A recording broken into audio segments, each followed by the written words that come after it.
मैं come good afternoon sir. Thank you sir. Durgesh Kumar Gupta ji. जी sir. Durgesh का शाब्दिक थोड़ा अर्थ बताइए खंड विच्छेद करके। तो सर दुर्गों का मसीहा कहा जाता है दुर्गेश को। अगर इसको संक्षेप करेंगे तो दुर्गों का मसीहा बनेगा। दुर्गों का ईश दुर्गेश है उसी संदर्भ में। तो संस्कृत में करो ना। दुर्ग का ईश, दुर्ग ईश। का शब्द कहाँ से आ गया? का शब्द कहाँ से आ गया सर? कहाँ इसमें सर दुर्ग प्लस ईश, ईश मतलब ईश्वर के संदर्भ में। कौन सी संधि हो रही है?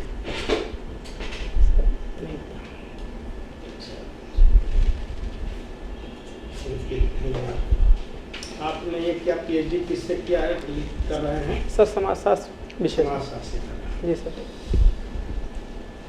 आजकल जो समाज में विषमता आ रही है, जी सर, विषमता को दूर करने के लिए आपके पास कोई है तरीका? सर सबसे बड़ा कारण है विषमता का कि जो ग्रामीण क्षेत्रों और शहरी क्षेत्रों में बढ़ती विषमता, जो एक ग्रामीण क्षेत्रों में रोजगार के उतने अवसर उपलब्ध नहीं हो पा रहे हैं। साथ ही कृषि क्षेत्र जो एक ग्रामीण क्षेत्र 68% जो कि भारत की आबादी है, और वहाँ पर कृषि क्षेत्र प्रमुखता से किया जाता है। और कृषि क्षेत्र सर परंपरागत कृषि जो है वो भी एक बड़ा कारण है कि कृषि क्षेत्र जो है सेवा और उद्योग विनिर्मित क्षेत्र हैं उनसे बहुत पीछे होते जा रहे हैं। और जो ये इन औद्योगिक मतलब जो कृषि और उद्योग में जो ये विषमता बढ़ रही है, ये सबसे बड़ा कारण है आर्थिक विषमता का। और कहीं ना कहीं सर आर्थिक विषमता का एक इम्पैक्ट जो पड़ रहा है वो सामाजिक क्षेत्र पर भी पड़ रहा है सर। तो आजकल जैसे लाल बहादुर शास्त्री ने ये नारा दिया था कि जय जवान और जय किसान। जी सर। तो आज की युग में इन दोनों नारों का क्या प्रासंगिकता है? सर आज ये काफ़ी प्रासंगिक और भी हो गए हैं। जब हमारा देश आज कोरोना महामारी से जूझ रहा है, तो इस समय जय विज्ञान, जो जय जवान और जय किसान, सॉरी सर जय विज्ञान की बात मैं करने लगा था सर। एक तो सर कृषि कोरोना काल में सर एक ऐसा समय भी आया जब लगभग 4 से 5 महीने के लिए लॉकडाउन की स्थिति रही। उस समय किसान एक बहुत ही बड़ी भूमिका इन्होंने निभाया। देश के जो है एक मेरुदंड के रूप में इन्होंने काम किया, और पोषण आहार जो भी रहा, खाद्यान्न उपलब्धता लगातार बनी रही, तो वो कृषकों का ही देन रहा है। उसी का इनाम मिल रहा है सर। ऐसा नहीं है सर, जो भी अभी शायद आपका सर आशय हो सकता है कि 3 बिलों के संदर्भ में जो अभी विरोध प्रदर्शन चल रहे हैं, हम लोग उसी का इनाम मिल रहा है सर। जो भी कृषि बिल लाए गए हैं वो उसके 2 सर डायमेंशंस हैं। जो कृषि बिल लाए गए हैं ऐसा नहीं कि सर बिल्कुल ही वो गलत हैं। अगर हम एक महत्वपूर्ण विशेषताओं पर अगर ध्यान दें तो कहीं ना कहीं एक जो 1991 में उदारीकरण के दौर में एक उद्योग क्षेत्र में एक उदारीकरण लाने का प्रयास किया गया था, वो आज जो है कृषि क्षेत्र में लाने का प्रयास किया जा रहा है। आज सर अगर सरकार जो है एपीएमसी जो एक्ट, जो मंडियां हैं उससे बाहर भी बेचने के लिए जो है एक स्वतंत्रता प्रदान कर रही है, तो सर ये कृषकों के लिए लाभकारी ही साबित होगा। आप बलरामपुर के हो ना? जी सर। अच्छा, कृषक को क्यों? सर कृषक हैं सर। धान का गवर्नमेंट मूल्य कितना था? धान का गवर्नमेंट मूल्य कितना रखा गया था? सर धान का जो मूल्य था 1867 रुपये जो है। कितने में? सर इस समय सर कृषि नहीं कर रहे हैं, लेकिन बचपन में कृषि किया था। बेचे नहीं, माँ बाप बेचे तो होंगे सर। अभी माँ बाप भी कृषि नहीं कर रहे हैं, आत्मनिर्भर थोड़ा सा एक स्वरोजगार कर रहे हैं, छोटा सा होटल है सर। अच्छा चलिए ठीक है। मैं कृषि का ही गया। जी सर। 1100-1200 के बेचा। जी सर। और भी मजबूरी। जी सर। क्या मिला? सर एक विडंबना है ये भारत के लिए कि धरातल पर जो है ये ऐसी चीज़ें हो रही हैं। अगर एक एमएसपी लागू किया गया है और ये दिखाने के लिए। जी सर। नहीं सर, एक समस्या और भी है भारत के संदर्भ में, जहाँ तक मैंने ऑब्जर्व किया है और कई रिपोर्ट में पढ़ा है कि जो एमएसपी मिनिमम सपोर्ट प्राइस है उसके बारे में शायद 30% से ज़्यादा किसान जानकारी नहीं रखते हैं। जानकारी रखते नहीं, मजबूर है बेचने के लिए। हमारी बेटी की शादी है, लड़के की शादी है, किसकी घर ग्रहण रहा है, बेच करके हम सुरक्षित नहीं सर। अडानी अंबानी पहले से आप कृषि कानून बनने से पहले 4 साल पहले ही से गोदाम बना हुआ है। जी सर। ये जिनको लक्ष्य करके बनाया गया है वो तो उनके लिए बनाया गया ना। जी सर। यही ज़मीन हमसे 10,000 1,000 रुपये में खरीदेंगे, अब फिर आपको अपने यहाँ स्टोर करके आपको 20 रुपया 25 रुपया 50 रुपया 100 रुपया। जी सर। आप मजबूर हो कि आपके पास तो लड़की की शादी करना है, बेटे की शादी करना है, लड़की और तो फिर जो इस तरह से हमारा कहना है कि जय जवान जय किसान दोनों जो है फेल। सर ऐसा नहीं है कि सर फेल है, लेकिन कहीं ना कहीं जो एक धरातल पर जो योजनाओं का सही से क्रियान्वयन नहीं हो रहा, एक विफलता है। और जन जागरूकता या कृषक साक्षरता जो कमी है सर, जागरूकता अभियान इसके लिए एक कारगर होगा। और सबसे बड़ी बात सर है कि कृषकों में साक्षरता, जो कृषि के प्रति भी और एक जो निरपेक्ष जो साक्षरता है, दोनों में जब तक नहीं 100 दिन हो गए और हमारी सरकार नहीं सुन रही किसानों की। जो अन्नदाता आज किसान कुछ कर दे तो आप हम यहाँ जिंदा रहेंगे। बिल्कुल सर, सर्वाइव करना नामुमकिन सा हो जाएगा। जी बिल्कुल सर। चलिए उस विवाद का विषय है, आप ज़्यादा नहीं। सोशलॉजी आप पढ़े हैं? जी सर। सोशलॉजी में मैं एक चीज़ और पूछना चाहता हूँ। जी सर। कि सामाजिक नियंत्रण, जी सर, एक टॉपिक है। जी सर, टर्मिनोलॉजी है ना? जी सर। इस सिद्धांत का क्या नियम है? सर सामाजिक नियंत्रण बेसिकली होता है कि समाज द्वारा अपने सदस्यों पर जो है प्रत्यक्ष अप्रत्यक्ष रूप से नियंत्रण स्थापित करना। इसके लिए सर औपचारिक अनौपचारिक दो संस्थाओं के माध्यम से किया जाता है। औपचारिक संस्थाओं में सर परिवार या विवाह नामक संस्था है या और भी अन्य संगठन जो हैं, मतलब सामाजिक संगठन, इस पर नियंत्रण रखते हैं। जबकि अगर औपचारिक नियंत्रण की बात की जाए सर, कानून राज्य है वो उस पर नियंत्रण स्थापित करता है। ये दोनों सफल है सर। अगर सफल नहीं होगा तो सामाजिक विचलन की स्थिति आ जाएगी। हो ही रहा है सर। सामाजिक विचलन की स्थिति कुछ अगर क्षेत्रों को, विशिष्ट क्षेत्रों को देख लिया जाए तो हमें नहीं लगता सर कि अभी बहुत ज़्यादा एक ब्रॉड स्तर पर सामाजिक जो है एक कानून की, मतलब आप पहले संयुक्त परिवार की परिभाषा होती थी, आज है सर संयुक्त परिवार आज भी ग्रामीण क्षेत्रों में अगर देखा जाए तो सर आज भी नहीं सर, बिल्कुल हम सर आपकी बातों से थोड़ा सा इत्तेफाक नहीं रखते, क्षमा चाहेंगे। आज भी परिवार, संयुक्त परिवार में खुद आज जो है संयुक्त परिवार से संबंध रखता हूँ। और जो बलरामपुर जिला है, जो कि ग्रामीण क्षेत्र का निवासी हूँ, तो वहाँ पर लगभग जो है संयुक्त परिवार की ही अभी विशेषताएं पाई जाती है। बेटा मेरी बलरामपुर, ऐसा नहीं गली गली मुझे पता है सर। बलरामपुर नगर से सर मैं संबंध नहीं रखता हूँ, मैं ग्रामीण क्षेत्र से रखता हूँ, तो सर वहाँ की विशेषता नगर में थोड़ा रहता है, वो भी भागता है पीछे। जी सर। तो इसलिए आप विखंडन की स्थिति बहुत आ गई है जी। घर में। पहले संयुक्त परिवार हुआ करता था, जी सर। नियंत्रण नहीं रह गया। जी सर। है सामाजिक नियंत्रण जी सर है, लेकिन नियंत्रण सब सर। मैं इसको थोड़ा सा एक्सप्लेन करना चाहूँगा सर समाजशास्त्री संदर्भ में। सर आज जो संयुक्त परिवार के विघटन के संदर्भ जो बात की जा रही है सर, कहीं ना कहीं मुझे लगता है कि सर संरचनात्मक दृष्टिकोण से भले ही एकात्मकता की ओर उन्मुख हो, लेकिन प्रकार्यवादी दृष्टिकोण से आज भी संयुक्तता की स्थिति पाई जाती है सर। दुर्गेश जी, नेपाल में लोकतंत्र के भविष्य को लेकर के जी सर आपका चिंतन और चिंता का दायरा क्या है? सर नेपाल में बेसिकली सर जो भी वहाँ का अभी तक राजतंत्रात्मक व्यवस्था, उसके बाद जब भी लोकतंत्र स्थापित हुआ तो उसमें जो सर लोकतंत्र कब वहाँ पे स्थापित हुआ? सर 2013 के करीब सर, बहुत ज़्यादा एग्जैक्ट नहीं याद है सर। वहाँ पर जब भी लोकतंत्र स्टार्ट हुआ तो दो वहाँ पर समुदाय हैं, एक मधेसी जो कि भारत के जो तराई क्षेत्र में निवास करते हैं, और एक पहाड़ी क्षेत्र जो वहाँ के मूल, कहा जाता है कि मूल निवासी हैं सर। वहाँ पर जो एक राज्य जो कि जो चुनाव, मतलब राज्य की संरचना हुई, उसमें ऐसा सर वहाँ पर एक विखंडन किया गया जिसमें मधेसी समुदाय अल्पसंख्यक बनकर रह गए। वैसे भी अल्पसंख्यक हैं और हर क्षेत्र में वो अल्पसंख्यक की स्थिति रही, और उनकी जो मांगे रही प्रमुख रूप से वो एक द्वितीय। तो क्या आप ये कहना चाह रहे हैं कि मधेसियों की मांग न माने जाने के कारण वहाँ लोकतंत्र विफल हो रहा है? सर वहाँ पर पहले से भी जो है एक, जैसे मार्क्सवादी विचारधारा के लोग हैं जिसको वहाँ पर जो माओ के समर्थक बोले जाते हैं, वहाँ पर एक सबसे बड़ी वहाँ पर समस्या रही, जैसे कि भारत में जो है नक्सलवाद है, तो वो एक बहुत बड़ी समस्या रही जो विफलता का कारण बनी है। और कई जो है सम्मानित राजा महाराजा जो वहाँ के राजतंत्र थे, वहाँ उनके लोगों की भी हत्या की गई उन्हीं के द्वारा। तो एक भय का माहौल तो जरूर रहा है वहाँ पर। अच्छा, उत्तर प्रदेश सरकार अभी बजट पारित की है जी सर, महीने में जी, तो उसकी निवेश नीति क्या है सर? इन्वेस्टमेंट चूँकि सर अभी जो उनकी निवेश नीति रही है वो कृषि क्षेत्र और शिक्षा क्षेत्र पर ही ज़्यादा फोकस इन्होंने किया है। फिल्म आप देखते हैं? जी सर, फिल्म बहुत कम देखते हैं सर। उत्तर प्रदेश सरकार जी फिल्म उद्योग को बढ़ाने के लिए कुछ करने जा रही है? सर हाँ, नोएडा में सर फिल्म सिटी का एक निर्माण किया जा रहा है, जिससे कि यहाँ पर जो है एक फिल्म निर्माण क्षेत्र का एक बढ़ावा दिया जा सके और राजस्व में भी जो है इससे पर्यटन क्षेत्र का भी जिससे कि बढ़ावा मिलेगा इससे सर। ठीक। सोशियोलॉजी है आपका? जी मैम। आप भारतीय समाज में जो स्थिति जी सर मैम। वर्तमान परिप्रेक्ष्य में आप कुछ बताएंगे? मैम थोड़ा सा मैं एक ऐतिहासिक परिप्रेक्ष्य में थोड़ा सा बात करना चाहूँगा, फिर वर्तमान स्थिति पर आना चाहूँगा। मैम वैदिक कालीन जो एक समाज रहा है वहाँ तक महिलाओं की स्थिति देखा जाए तो एक ठीक ठाक स्थिति रही है, और उसके बाद उत्तर वैदिक काल आते आते थोड़ा इनकी स्थिति में गिरावट देखी, जो कि मुगल काल तक लगातार जारी रही है। और आधुनिक काल के समय जब स्वतंत्रता आंदोलन हुआ तो उसमें थोड़ी सहभागिता इनकी रही। फिर संविधान के जब संविधान निर्माण हुआ तो उसमें इनको एक बेहतर जो है स्थिति प्रदान की गई, संवैधानिक संरक्षण प्रदान किया गया, और बहुत सारे बाद में सेल्फ हेल्प ग्रुप्स आए, NGOs आए और कई महिला संगठन आए जिन्होंने महिलाओं के संरक्षण की बात की। मैम एक चीज़ हमेशा, एक शब्द हमेशा रहा है महिलाओं की, जब भी उत्थान की बात होती है तो महिला सशक्तिकरण की बात होती है।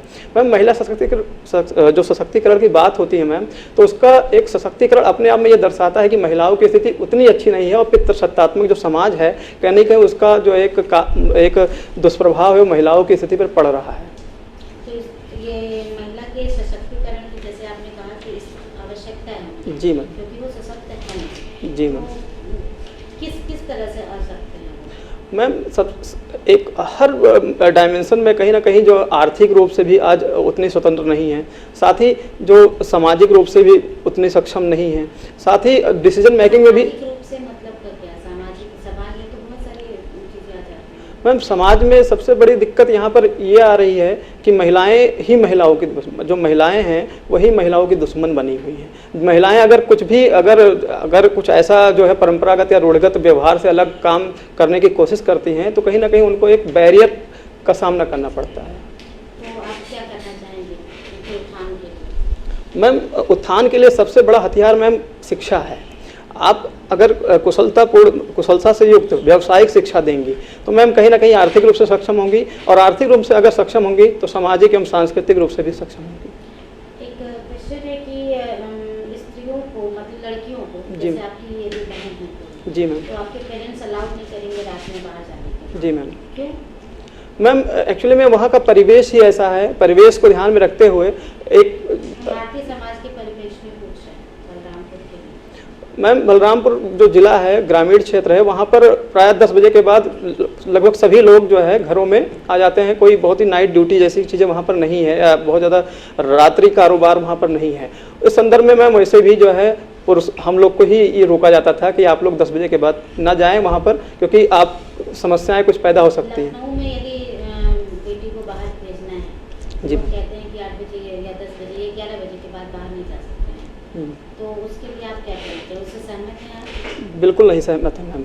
कुछ एक विशिष्ट क्षेत्र जो कि अभी डेवलप्ड हो रहे हैं, बिल्कुल ग्रामीण क्षेत्र अंचल हैं जो कि उपनगर जिसको बोलते हैं, उस क्षेत्र में ये समस्याएं पाई जा सकती हैं। नहीं मैम, जो अभी जो एक पॉज एरिया है, जो एक बेहतर एरिया है, वहाँ पर जहाँ साक्षरता डेवलप, वहाँ एक परिवेश डेवलप हो चुका है, वहाँ पर नहीं रोका जाता। और आज भी हम जब 12 बजे रात में किस काम से निकलते हैं तो महिलाएं अमूमन दिख जाती हैं।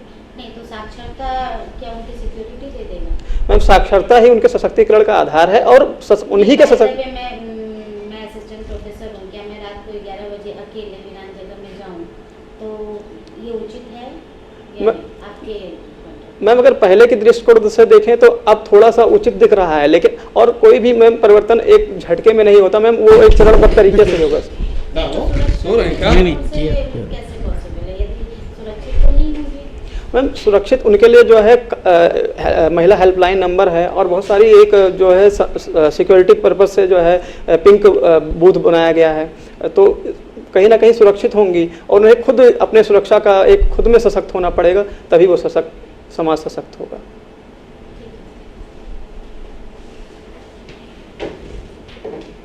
आपकी हॉबीज क्या है मैम? सर हॉबीज़ क्रिकेट है सर। क्रिकेट प्लेइंग और वॉचिंग? सर दोनों का।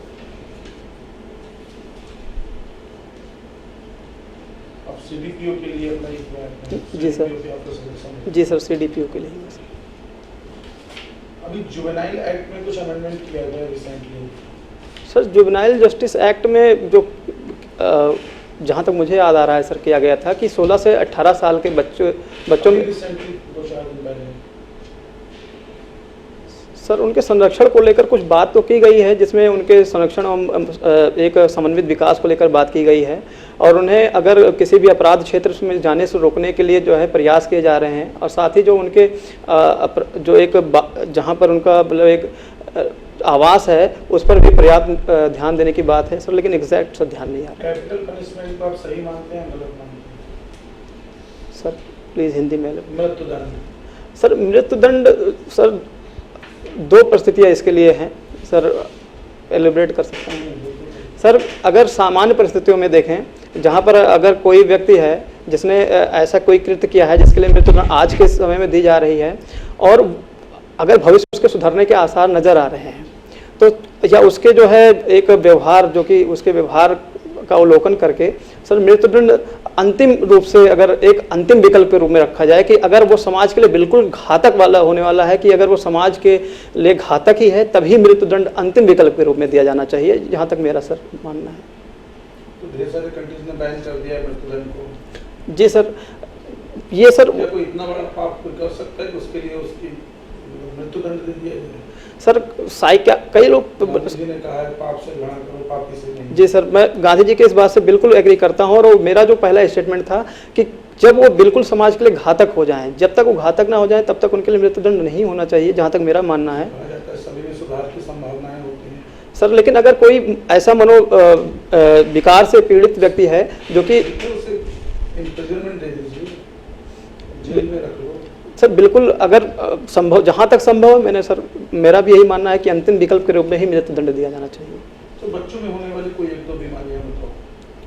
सर बच्चों में एक जो अल्पोषण की बीमारी है जिससे कि उनका जो है समय से पहले मृत्यु हो रहा है, ये बीमारी जिसमें स्टंटिंग है और साथ ही जो एक ठिगनापन है या कम वजन है, ये 2 बहुत एक समस्या रही है और ये केवल उत्तर प्रदेश और बलरामपुर की समस्या नहीं, ये पूरे भारत की समस्या है।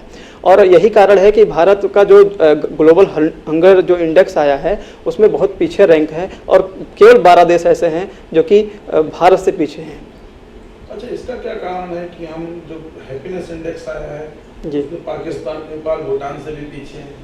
सर हैप्पीनेस इंडेक्स को सर कोरोना काल के दौरान जो कोरोना तो हर जगह था सर, हर जगह था, लेकिन जो व्यापकता में फैला हुआ है जो भारत तीसरे नंबर का सर ऐसा देश था जहां पर कोरोना का सबसे अधिक जो है प्रसार देखने को मिला है।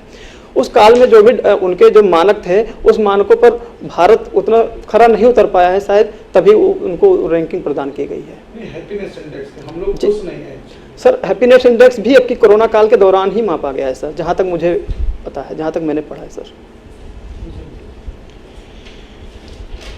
सुरेश जी, आप ये बताइए, इस समाज का स्वरूप बदल रहा है जी सर, तो इसके लिए जिम्मेदार कौन कौन से कारक हैं?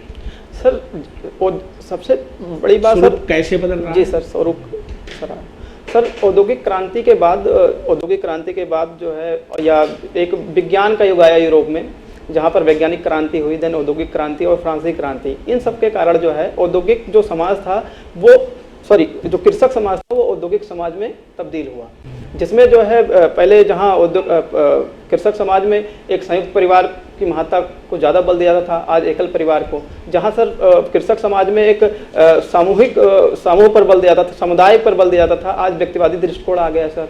साथ ही जो और भी परिवर्तन आए हैं, परिवार, विवाह, इन सब में उसका एक प्रभाव आज देखा जा सकता है। सामाजिक विधियाँ शब्द सुना है, सामाजिक विधि? जी सर। और संसदीय विधियाँ होती हैं कुछ, संसदीय पार्लियामेंट्री? जी सर। तो क्या संसदीय विधियों से सामाजिक विधियाँ नियंत्रित की जानी चाहिए? सर एक पूछना चाहूँगा सर, सामाजिक विधि सामाजिक परिविधि से आते हैं या कुछ अलग? सामाजिक जैसे सोशल रूल्स होते हैं, सोशल सिस्टम। अच्छा सर, सोशल रूल समाज में ऐसे नियम होते हैं। जी सर। और क्या पार्लियामेंट को ऐसे नियम बना देना चाहिए कि समाज में व्याप्त नियम खत्म हो जाए या उसको रेगुलेट कर ले, ऐसा कुछ? सर कोई भी एक लेवल पे कोई भी सर अगर समाज को भी जो है एक औपचारिक नियम के तहत रेगुलेट किया जाएगा तो कहीं ना कहीं पुलिस राज्य या दमनकारी राज्य जैसी प्रवृत्तियां उभर कर सामने आएंगी। तो कहीं ना कहीं एक स्पेस होना चाहिए जहां पर सामाजिक नियंत्रण को जो है अनौपचारिक रूप से भी जो है नियंत्रित किया जाए। खासतौर से ट्राइबल लोग। नानाजी देशमुख का नाम सुना है बलराम कुछ? सर सुना है लेकिन सर एग्जैक्ट याद नहीं।